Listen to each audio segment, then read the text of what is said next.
Audio number 3। अतीत की गरिमा में धर्मतंत्र का योगदान।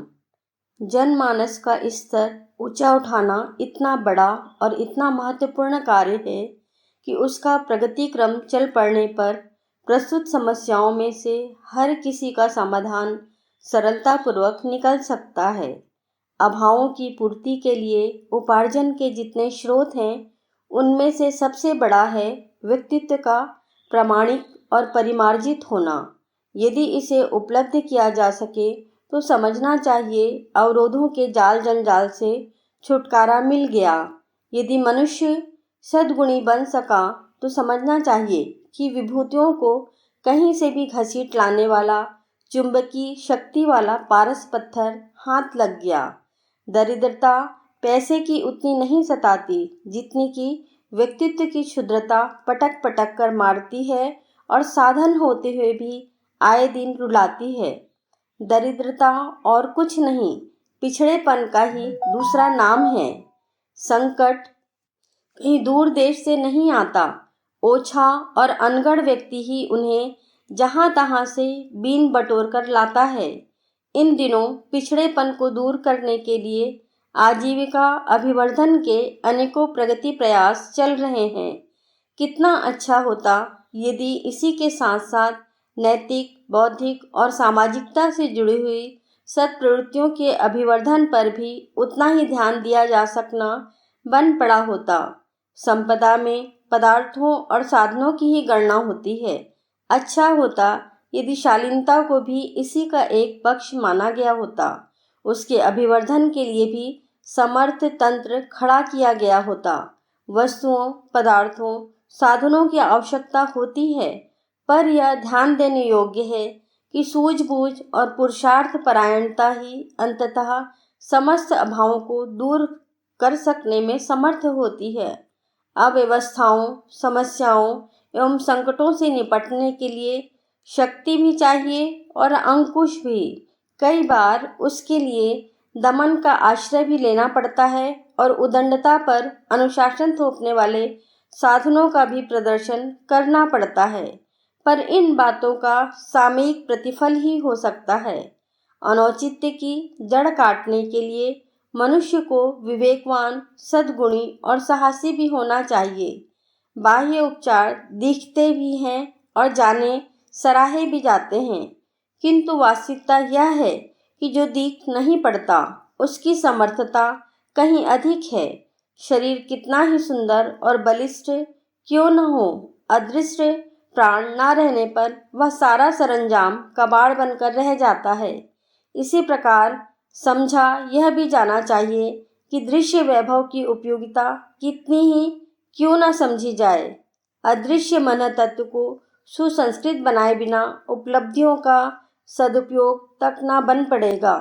फिर उपार्जन करने के लिए, पराक्रम को सुरक्षित रखने के लिए जिस साहस की आवश्यकता है, उसे संजोए बिना बालू से तेल निकालने जैसा खिलवाड़ ही बन पड़ेगा।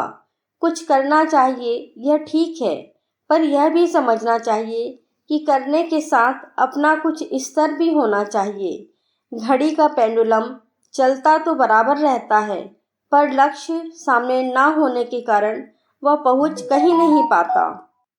भूलों में सबसे बड़ी भूल एक ही है कि दृश्य को सब कुछ माना गया और अदृश्य की उपेक्षा अवमानना के गर्त में गिरा न रहने देने के संदर्भ में उसे उखाड़ कर ऊंचा उठाने के संबंध में कुछ ऐसा न किया जा सका जिसे कारगर कहा जा सके। कठिनाई एक ही है कि अंतःस्फुरना उभारने वाले आंतरिक पौरुष का स्तर दिन दुर्बल जैसा हो गया और बाहर से सहारा दे सकने वाले अवलंबनों ने इस दिशा में मुंह मोड़ लिया। शिक्षा का प्रबंध हुआ, पर सचेतन को परिष्कृत कर सकने वाली विद्या का कहीं से कोई प्रबंध न बन पड़ा। न उसका तंत्र खड़ा किया गया और न उस प्रयोजन को पूरा कर सकने वाले उपाध्यायों का, पुरोहितों का वर्ग उभर कर आगे आया। मुड़कर पीछे की ओर देखा जाए तो प्रतीत होगा कि अतीत में आज की तुलना में साधनों का भारी अभाव था। पर जो कुछ हस्तगत था उसका सदुपयोग कर सकने में कौशल का समुचित प्रबंध बना रहने पर परिस्थिति इतनी उच्च स्तरीय रहती रही जिन्हें सतयुग का नाम दिया जाता रहा। तब मनुष्य में दैवत्व की अभिव्यक्ति उजागर होती थी और धरती पर ऐसा वातावरण बना रहता था जिसे स्वर्गोपम कहा जा सके।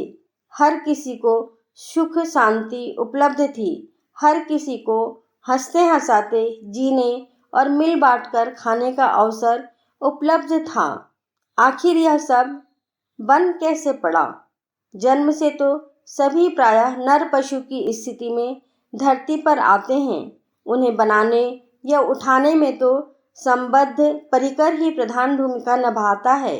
स्मरणीय अतीत में साधनों के उपार्जन का उपयोग का सही तरीका तो अपनाया ही जाता रहा होगा। सबसे बड़ी बात यह बनी रही कि अंतराल को परिष्कृत और व्यक्तित्व को समुन्नत बनाने के लिए कुशल कारीगर बड़ी संख्या में उपलब्ध रहे और कार्य क्षेत्र में तत्परतापूर्वक जुड़े रहे। इसी पूर्ण प्रताप का ही प्रतिफल था कि स्वल्प साधनों ने असीम आनंद और सौजन्य से समूचे वातावरण को कृत्य करके रख दिया। कठपुतलियों से मनोरंजक नाटक करा लेने में प्रायः पर्दे के पीछे छिपकर बैठे हुए बाजीगर की उंगलियां ही काम करती हैं। तार हिलते हैं और नृत्य आरंभ हो जाता है। बाजीगर नदारद हो, तार टूटे पड़े हों तो बेचारी कठपुतलियां पूर्ण स्थिति में होने पर भी ऐसा कुछ नहीं कर सकेंगी जिसे ध्यानपूर्वक देखा या सराहा जा सके।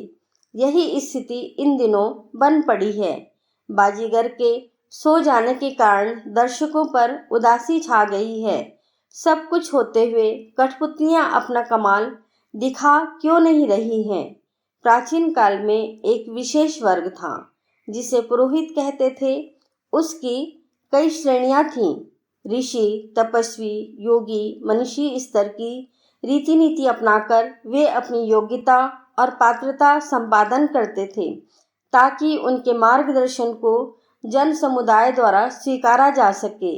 इसके साथ ही वे उस सेवा धर्म को कार्यान्वित करना आरंभ कर देते थे जिसके आधार पर चिंतन में उत्कृष्टता उभरती है और चरित्र एवं व्यवहार को ऐसा सुगढ़ समर्थ बना देती है जिसके कि उसके सहारे न केवल निजी जीवन वरन संपर्क में आने वाले परिकर को भी समुन्नत बनने का अवसर मिलता रहे।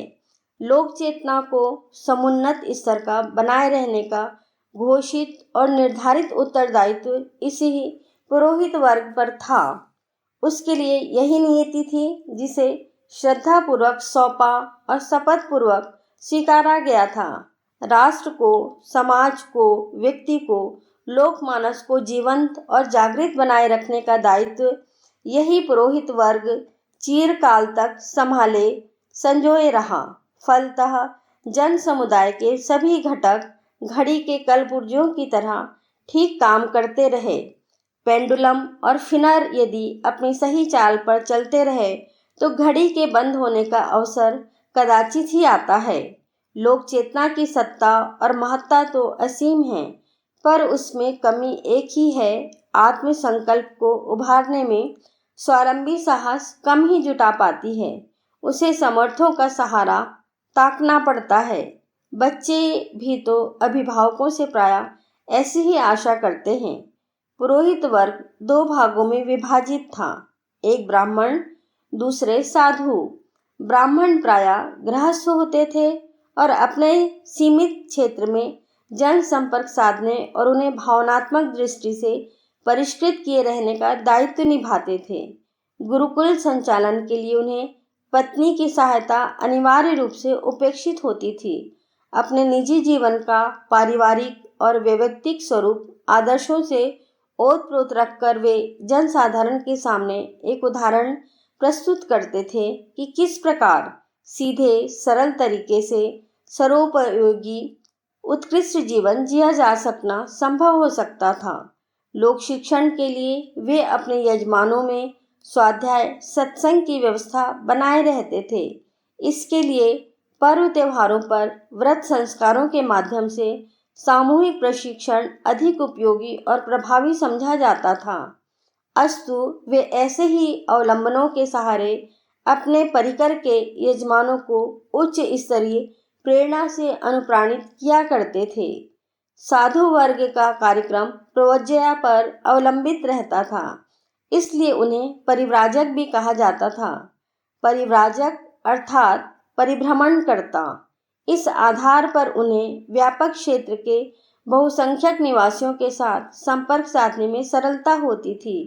विभिन्न वर्गों और क्षेत्रों की स्थानीय समस्याओं और आवश्यकताओं को इस आधार पर समझ सकना उसके लिए सरल पड़ता था।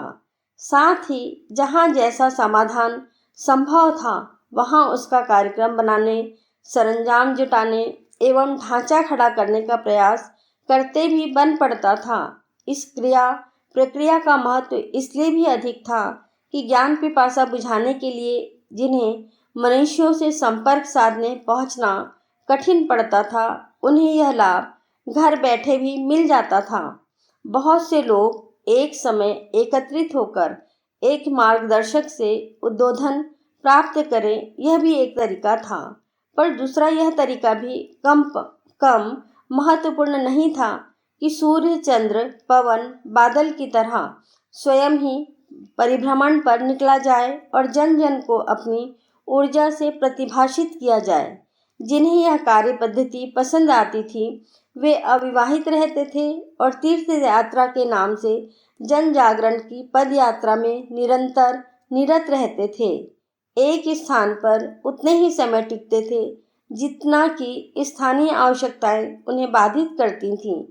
विनिर्मित देवालयों में उन्हें स्थान स्थान पर भोजन, निवास आदि की सुविधाएं भी मिलती रहती थीं। साधु और ब्राह्मण वर्ग के समन्वय से उस लोक शिक्षण की आवश्यकताएं भली प्रकार पूरी हो जाती थीं, जिससे व्यक्तित्व निखरता है और उस प्रामाणिकता एवं प्रतिभा का अर्जन होता है जो भौतिक और आत्मिक सफलताओं का पथ प्रशस्त कर सकें।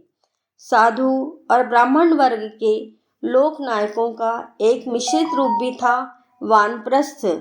इस वर्ग के लोग आधी आयुष्य तक पहुँचते अपने सामान्य गृहस्थ जीवन के दायित्व पूरे कर लेते थे और फिर आत्मनिर्माण और लोक मंगल की समन्वित साधना में निरत होते थे।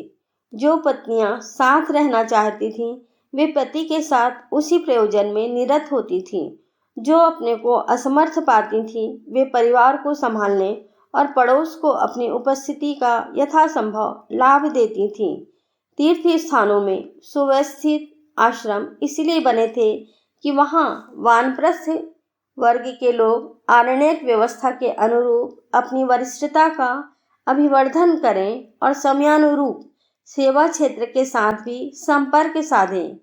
गृहस्थी जन भी तीर्थों के प्रेरक वातावरण में कुछ समय निवास करके अपनी विशिष्टताओं में अभिवर्धन करने वाली साधनाएं संपन्न करते थे।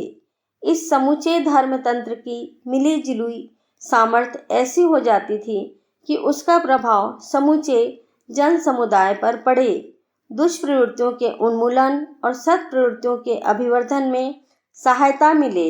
इस आधार पर धर्मतंत्र उससे कहीं अधिक सेवा साधना कर पाता था जितनी कि शासन तंत्र से भी नहीं बन पड़ती।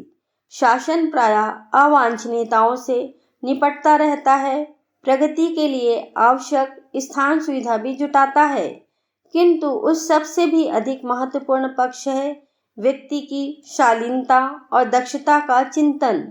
चरित्र और व्यवहार में सुसंस्कारिता के समावेश का इसके बिना समुचित साधन उपलब्ध कर लेने पर भी सार्वजनिक शांति और प्रगति का सुयोग बन नहीं पड़ता। धर्मतंत्र इसी महती आवश्यकता की पूर्ति करता था। इसी आधार पर अतीत में ऐसा वातावरण बना रहता था जिसे स्वर्गोपम कहते हुए हर कोई गौरवान्वित होता था।